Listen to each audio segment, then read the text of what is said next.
So recently, there was a community topic that came out on LinkedIn called How Can You Ensure Sales Operations Are Scalable? Which for me, I wrote an ebook about this. I've written checklists, I've written guides. I have a model for this called the Scalable Sales Success Iceberg. And the iceberg model is generally overplayed, but it works so well in this case. And so I had to contribute to this community article. And what I want to do in this video is I want to go through it and provide some insights, both what other people said in the community and their responses to some parts of it, as well as what I put in there, my thoughts. Now, if you're not familiar with the way that these articles work, these community articles, is there's a topic, and the way it works on LinkedIn now is that it's a topic that was generated by AI. It even says powered by AI in the LinkedIn community. AI comes up with a topic, comes up with a certain number of sub bullet points. In this case, there's 6 sub bullet points, 6 kind of like topic portions to reflect on or respond to in relation to the main topic. And then it's open to the community to respond. And obviously there's top contributors who are part of it. And that's where I found this. So in this article, if you will, it's a community topic, really. How can you ensure sales operations are scalable? The 6 categories, subtopics in here are: define your sales processes, use the right technology, align your sales strategy, optimize your sales resources, adapt to change, and here's what else to consider. They always put that at the end just as a catch-all for anyone else that has something else to contribute. All right, let's begin with subtopic number 1, defining your sales process. And this is where I jumped in with my feedback as a contributor to this article. Here's the biggest thing. So many sales operations are run by one of 2 people that I see. One is a owner, founder, creator of the product, seller of the thing, right? They are the technician that created it. If we go by the E-Myth Revisited Michael Gerber model of managers, visionaries, and technicians, they are the technician who created this product or founded this company. They were the chief sales person because it was their baby. They created it. And so they were the ones that were out there. They were selling it and got it to a certain point. That person then creates a sales team or has a need to replicate themselves or leverage their time or get away from having to sell because they're doing everything else to run the company. And then they're trying to grow that. And they think, if I just hire the right people and throw them out there, they're going to do what they do best, which is a huge mistake. And in fact, I wrote an ebook about this where part of that ebook talks about hiring people in that way and how that's such a big issue. The other type of person who ends up in a sales operation, sales leadership role is somebody who was really good in sales. They were effective. They were promoted because they were so good, or they were promoted because they were consistent, because they showed up. Maybe they were a rock star. Maybe they were just like consistent. They were effective. And so now they're in a leadership role. And so they try to make everyone do what they did to be successful, or they think that everyone should just do what they did or follow their playbook because that's what they did to succeed. And so that's the way to do it. Now, that is a problem because everybody is different. There are a lot of different personalities, different types, different work styles, different game player types, different motivational reasons. There's so many different things that go into it that you can't just treat everyone and think that they're going to do what you did, right? Now, in my response here about defining your sales process, it's the number one thing that you have to do. The biggest thing is that you can't just assume that you can hire some salespeople, give them some leads or a list or some contacts, and then hope that they know what to do and they will just show up and close deals. It's not how that works. And here's the biggest piece of advice is if you try to do that and you find someone that's so amazing and so effective and so self-motivated and so good at what they do that they can succeed in sales without you, they're not going to stay forever. At some point, they're going to take their ball and they're going to go somewhere else for somebody who's going to pay them more, or they're just going to start their own company because they realize, I'm so amazing, I don't need you. I can do better on my own. Why would I want to stay here, right? That is what will happen. They are not going to stay forever unless you've made it just so easy and so lucrative where you're paying them so much money that it's just simple and it's a no-brainer for them. And so the key is that you have to stop assuming that you can just hire the right person, put them in the seat, and that should work enough. You have to define your sales process. And keep in mind, it's not about defining your sales process of what you did, but it's also a combination of what you did and what works and what other people can do.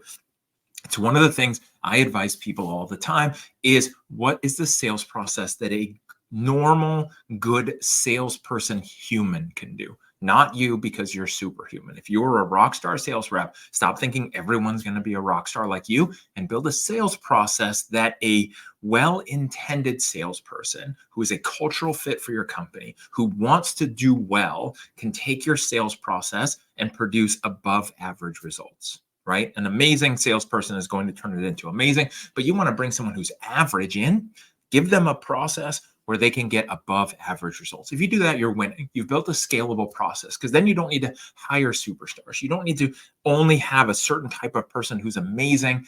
And instead, what you're doing is building more of a sales factory. You bring someone in, give them the tools and the process and the systems in place where they can produce much better results, something above average, something better than what they could just do on their own. You've helped them achieve more. If you can do that and you can fill your sales team with that, trust me, you are winning. Again, not about rock stars. That's another topic for another day.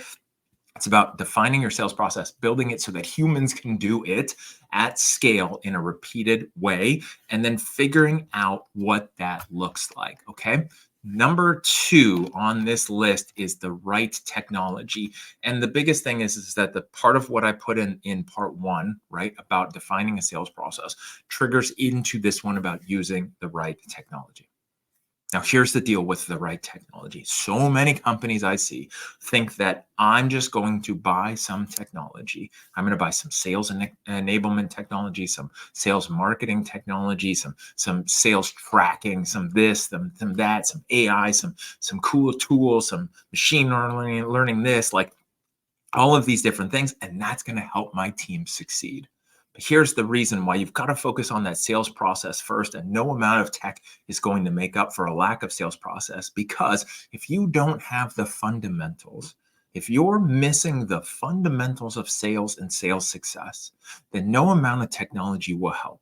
In fact, the more technology you add, it will make your results worse and worse and worse at scale. If you have a bad process and you accelerate the results of that process with technology, you're going to get the same results at scale, right? You're going to get more of the same results, which means if you have a bad process, an inefficient process, an ineffective process, then all you're going to do is just scale those bad things or those bad habits or those bad tendencies.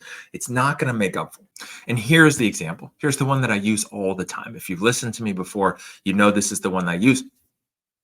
If you give me the best golf clubs out there, highest technology, high ticket price, amazing design, like it's been designed to just make everything the most effective it can be for hitting the golf club. Like in all the ways, I literally, like if you're listening to me, like I have no idea what I'm talking about, it's because I have no idea what I'm talking about. And that's the point, right? You give me those most amazing golf clubs, the most high tech, high ticket price, most R&D put into it, and you put them in my hands, I still suck. I'm still not good at golf. It won't matter. Maybe it'll improve it a little bit, but you're improving what's terrible and improving it by a little bit, which means I'm slightly less terrible, but for the cost and the investment, it's not worth it, right? Maybe I shoot 100 or 110 on a good day for me, and now I'm shooting 105 instead of 110, right? Still losing a dozen golf balls in the water where I don't want to go look for them and just moving on. Like, it's not going to help. And the problem is that the golf clubs can only do so much, but they can't fix my fundamentals. The root issue I have is my fundamentals, right? My physical game, my mental game. When it comes to golf, I am not good and I don't care, right? I've taken lessons. I'm a little better than I used to be. I just don't put in the effort. I don't put in the reps. I'm not going to the driving range all the time. I'm not hitting thousands of balls. I'm not trying to improve. I'm not getting coaching. I'm not watching recordings of my swing so I can dial it in, right? I don't care. And I'm not going to put in the effort. So you give me really good golf clubs, it doesn't matter. Now, if we look at the other end of the spectrum and we take a professional golfer, anyone that's in the PGA Tour right now, I usually reference Tiger Woods, and his era has mostly come and gone. But anybody who's on the PGA Tour who's shooting below par, which means they are really good, and you give them really bad clubs. You go to a thrift store and you buy some golf clubs there for a couple dollars, and you give them the golf clubs.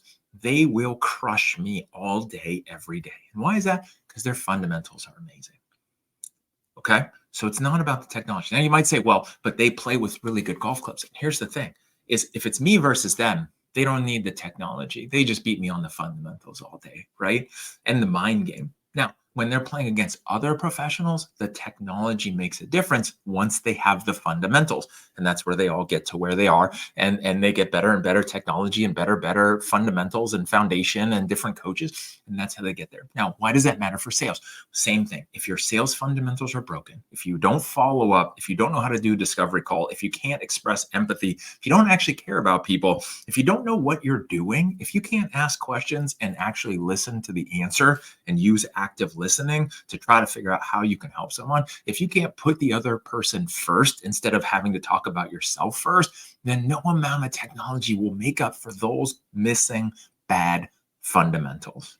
Just doesn't matter because the technology is not going to make up for that. Now, you could run some automation, you could get more phone calls, but you're going to get more phone calls that you're just going to blow because you're not good and you're missing the fundamentals. And that's the issue, right? Same thing. Here's another analogy. If you're not a golf person, let's say that you're really bad at driving, right? Let's say that you're a terrible driver and you have accidents and you have tickets. Nobody in their right mind would say, you know, what would make you a better driver? A Ferrari. I got this Ferrari for you. It's the greatest and the latest one. It is amazing. It handles so well. It steers like a go-kart. It's like a race car. It's got enough power. You can do whatever you need to if you need to merge onto the freeway. Here you go. This will solve everything. I'm going to give you this Ferrari, and that's going to make you a better car driver. Absolutely not. It's going to lead to a very, very expensive bill for the idiot who decided to give you the car thinking that was going to fix your fundamentals. So back to my soapbox that I'm on about the technology. The key is first you have to have the right sales process. You have to have the fundamentals built and solid. Then the technology can come in to fill in the gaps. Again, what is the right technology? There's no answer to that. And as I scroll through here and I look through some of the answers of what people put in here about the right technology, and you need a CRM and you need this, you need that. Yes, you need a CRM. You need sales analytical tools, right? You need to be able to make data-driven decisions, which is what somebody put in here. And that is very true. Automating tasks, tracking leads, yes. But based on what and built around what? Don't expect the technology to make up for what's missing at a fundamental level. Number 3 on the sub list here is align your sales strategies. Now, here's the thing is we have the sales processes that we built, and then we have the technology to help facilitate what we can and build on and build scalable results for the things that we're doing, right? Technology is so important when you're using it right. And side note on the technology, just be careful. There's a lot of people who make a lot of money selling sales related technology. They're going to talk you into why you need that sales related technology. They make their money by selling you sales technology. I'll just leave it at that. Now, when we're talking about aligning your sales strategy, you have to make sure everything is aligned. First, you have to look at what is the business focused on? Who is the target demographic? What is your sales goals? What is the revenue goal? How many sales does that equal when you work backwards? All right. So what are the number of leads that we need going into discovery calls and demos, if that's an important part of your industry? How many proposals do we have to send to get this many agreed to and moving forward, right? Working all that backwards to figure out, okay, here's the inputs. Here's what I need from marketing to go into sales. And then that's where you need to align your sales strategy. If you want to build a scalable sales operation, then you must align the sales strategy, because the important thing is that everyone has to be rowing in the same direction. Sounds like common sense when I say it. Hopefully it sounds like common sense when you hear that or see me talking about this. However, it is rarely done. What happens in a lot of organizations I see is the company says, this is who we're focused on, now go. Oh, by the way, if you need any leads or any marketing, we'll give that to you, but you just go. Then what happens is you could have 10 salespeople going in 10 different directions, trying 10 different things and 10 different strategies, and none of it's working great and none of it's aligned, and there's no concerted effort. There's also a lot of times I see a missing of an economy of scale. We're going to produce this thing from marketing. Let's use it across the sales team in general. Right? Produce it once and use it many times. If one salesperson is using a template or something that works, let's use that strategy across everything and making sure that we're using it and reusing it and making sure it's effective. Now, the other part of aligning the sales strategies is this issue that happens almost all the time. I wouldn't say all the time because every once in a while a company gets it right, but pretty much almost all the time is the silo issue within an organization. Sales versus marketing, marketing versus sales versus ops, sales versus customer service, sales versus whatever, right? Is that there's this silo effect where one department is trying to protect their fiefdom and win by their KPIs that they've been handed down from above, and they're trying to play their game, and it's me versus you within the same organization. And so what happens is you have this sales alignment that's missing because marketing is playing a marketing game, sales is playing a sales game and saying, marketing, you need to give us better leads or more qualified leads or more leads. And then sales is handing a customer to ops, and ops is saying, hey, that customer didn't do this or wasn't told this or is missing this. Everyone is just playing for their goal in their mode. And that is a huge thing. Obviously, the issue comes down to KPIs, metrics, and goals. And why do I say that? Well, because each department, each person is going to have KPIs and metrics and goals and things that they're shooting for, right? Everyone has to have a target. And then, for leadership and management, of course, your team and your individuals are going to have targets and goals and KPIs and metrics because that's how you're going to measure them, right? It's not like, hey, I like Bob. He's doing a good job. Let's keep him here. It's, I needed Bob to sell this many widgets. He sold this many widgets. Great job. Keep going, Bob, right? That's how we manage people. Or Bob was told to sell this many widgets. He didn't. We have an issue. Here's a performance improvement plan. Or maybe it's time to move on or move Bob into another department, whatever that looks like. So the thing is that all departments and individuals have KPIs and metrics and goals. The problem is they don't usually line up. They're not in alignment, right? Marketing is trying to generate leads. Sales is trying to close deals. Ops is trying to onboard customers or move customers forward or retain customers or whatever that looks like for your business. And so the problem is everyone is playing their own game and they don't line up. As leadership, if you're watching this or listening to this, the key is to make sure that you line up all those goals as much as possible so the KPIs flow. Remember this one tip, this one piece of information. I won't even call it a tip. It's one company and it's one customer. And the customer truly doesn't care about your departments, doesn't care about your individuals. It doesn't care about your roles, your titles, your KPIs, your metrics, or your goals. All that customer cares about is themselves, their current situation, and where they would rather be out of pain or towards gain, what they want from your company, what they're expecting your company to deliver, and what they're hoping they're going to get at the end of the day to get to a better situation. They truly do not care about marketing, about sales, about ops, about customer service, about billing, about retention, about the tech team. They don't care about your executives. They don't care because they only care about themselves. Again, topic for another video. Your customers are humans. Humans only care about themselves. That's the truth, right? So the thing is to always remember one company, which is trying to succeed at what it's doing, one customer that doesn't care about your departments. And so the key is to break down those silos, break down those barriers across the departments, make sure that you have leadership at the top that sees them all as equal in value and is measuring them along KPIs that are in alignment. And that is how you're going to win. Number 4 on the list of how can you ensure sales success and scalability of your sales operation is to optimize your sales resources. Now, one of the things is that with any process, resources are going to be limited and bottlenecks are going to happen. There's going to be inefficiencies. There's going to be gaps. Somebody else had posted about that, talking about the resource optimization in a sales process. And it's such a valid point. They did a great job talking about that. Now, tools and technologies can come in to streamline things. Going back to what I said a little bit ago, make sure that you have the fundamentals solid because again, you think that a tool and technology is going to help you optimize.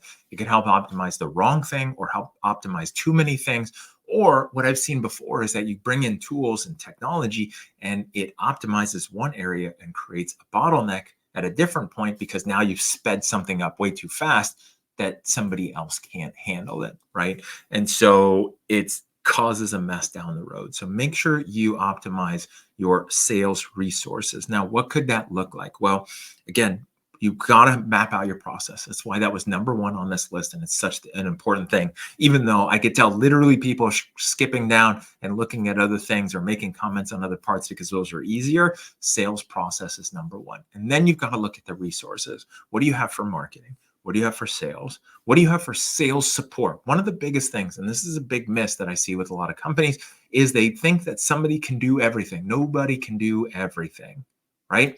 If you have a strong salesperson who's great at communication, great at building relationships, they're solid at closing deals, right? They're solid at all the sales related activities.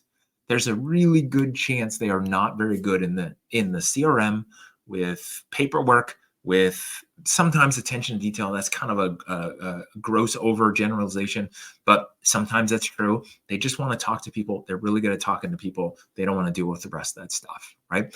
If you happen to have people like that on your team, and it makes sense and it's valuable enough to you to keep them in the zone all the time, then what can you do to bring in other resources? Or who else do you have on your team that can take away those admin things, the tasks, the stuff that they do?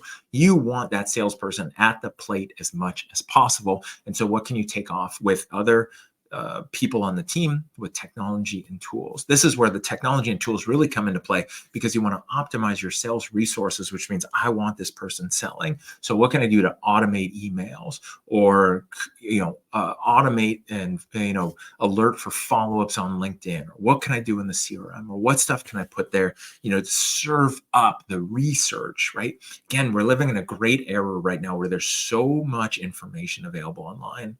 And it's all there. And there's so many tools to help compile that research. You want to find out anything about a company, there are resources you can use, tools and technologies to help compile all that info. So instead of searching and reading and hunting and doing all this, you literally just pop it in. You can look at it, go, okay, I got it. I know what's going on. Now I'm going to call them and I'm going to have a conversation, right? Shortening all that research time. It's not like it used to be. So just make sure as you're building, as you're doing it, you got to optimize, because here's the big thing. If we're talking about scalable sales operations, scalable, when you look at the definition, is something that can scale. As you add more inputs, you get an exponentially larger amount of outputs, right? So it's not about, I hire one salesperson, I get 5 deals. I hire 2 salespeople, I get 10 deals.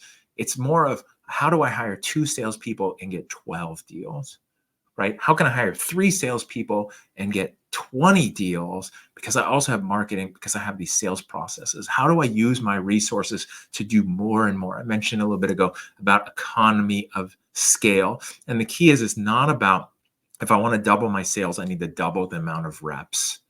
I need to double the amount of people processing on the back end, or I need to double the amount of direct mail that I'm sending out if I want to get double the response, the number of response. It's, how do I improve what I'm doing? How do I optimize? How do I coach? How do I get better tools, right? That is the key for them.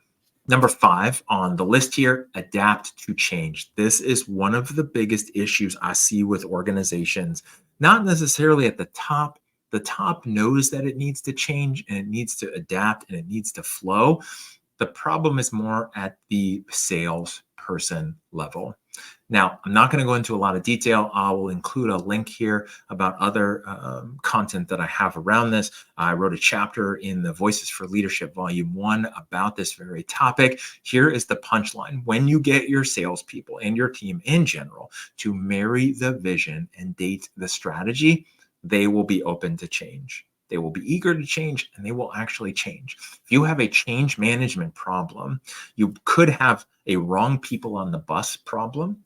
You could also have a nobody actually knows why they're there and what they're working for, and an alignment, a misalignment with the mission, vision, and core values. Or, this is what I see generally, is an organization that does not have a clearly stated mission, vision, and core values, and nobody is then accountable to that. No one is thinking about it. No one's aligned with that. And no one understands the difference between a vision and a strategy. I'll give you a small example here.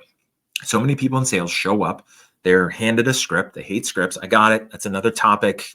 If you hate scripts, you're wrong, but that's okay. We'll leave it at that. They handed a script. They use it. They have their CRM. They have their sales process. They have their lead source, right? They have what they do. They show up. Humans love to show up and know what they're going to do. They love consistency. They love to be safe in their comfort zone, which again is a huge topic. It's so important to focus on.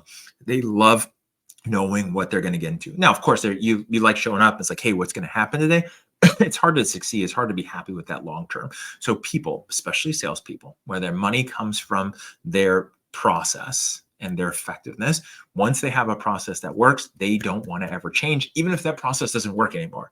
Used to close 10 sales a month. Now you close 6 sales a month. We have to change the process. We have to change the marketing. We need to update our CRM and bring in more technology. We have to get more coaching. We need to put a different phone system so we can record the calls so that we can have AI point out where we had some coaching opportunities and where we could improve so that we can get better and better, right? Salespeople, nope, don't want to do it. Not interested. Don't enjoy that. Don't want to change. I like what I like. I'm going to do what I do. And no, I am not going to change. And if you make me change, I'm going to quit. I'm going to go somewhere else where I can go work and I don't have to change.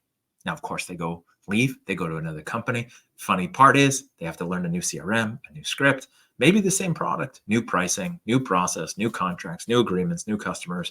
It's all change anyway, but they're okay with it in the beginning. Here's the biggest key. What happens is your salespeople, your team, your managers, everybody are susceptible to marrying the strategies. They're marrying the tools, right? They're not marrying the vision. They're not marrying here's what our mission is, here's what our goal is, here's what we're trying to accomplish, and how we get there is in a constant state of flux and adapting and evolving so that we can win and achieve our mission. No, they're married to the CRM. You try to change the CRM, oh my God, it's miserable. I've seen it so many times where people are married to their CRM and they can't handle change because they don't understand what they should be married to and what they should be dating, right? So just keep that in mind. You want more information on that, message me. I'll send you the information from that chapter. I'll send you some videos as well. There'll also be some stuff linked below. The key is to adapt to change, understand humans, and then make sure you built the fundamental. If your culture won't change, it's going to be tough to change them. And then what can you do to rebuild the culture around a culture of change, which is very simple to do if you want to do it. All right. Now, there was a 6 category on here about other things to consider. Here's the biggest key when you're talking about sales operations. Somebody pointed this out, is standard sales processes, tools, all of that also comes down to leadership. Leadership has to understand and believe. I started this with that. You have to have leadership in place from the top down that understands sales operations and sales processes and is willing to stick to those, is willing to build the sales strategies and processes, align all the teams, also help everyone understand and marry the vision of the company, the mission of the company, and understand that everything else is a part of that, right? The departments, your KPIs, your metrics, your goals, the script, the CRM, the tools, the technology, what could change, all of those are parts of the strategies that go into accomplishing the mission on the way to your vision. And the only way to do that and to succeed is to build a scalable sales operation. Now, if you want to find out more about this, one thing is make sure, and I'll include the link below, to go to LinkedIn and look at this community article. There's also a lot of other great resources. It's very interesting because it's a bunch of people putting in their responses, a lot of top contributors putting in, and it's not just one person writing the whole article. So it's really a cool cross-section of different people's thought process and stuff like that. I also recommend making sure to follow me on here, interact with me, send me a message. I love talking to people about this. I also have a lot of resources. So check the link below for the website. Go check out sellingeffectiveness.com. I have ebooks on there. I have guides. I have checklists. I have podcasts. The Authentic Persuasion Show podcast is on there. I have different web series, all kinds of stuff. So make sure to check that out. And I look forward to sharing more with you the next time I contribute to a LinkedIn article.